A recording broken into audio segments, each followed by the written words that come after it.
এই যে হচ্ছে দুপুরের রান্না চালু। এদিকে একদিকে ভাত বসিয়ে দিয়েছি আর একদিকে ডাল হচ্ছে।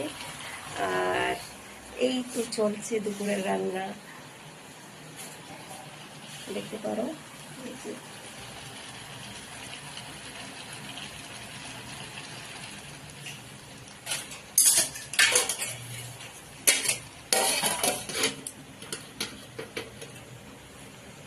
আর এদিকে ডাল কুকারে আমি বসিয়ে দিয়েছি।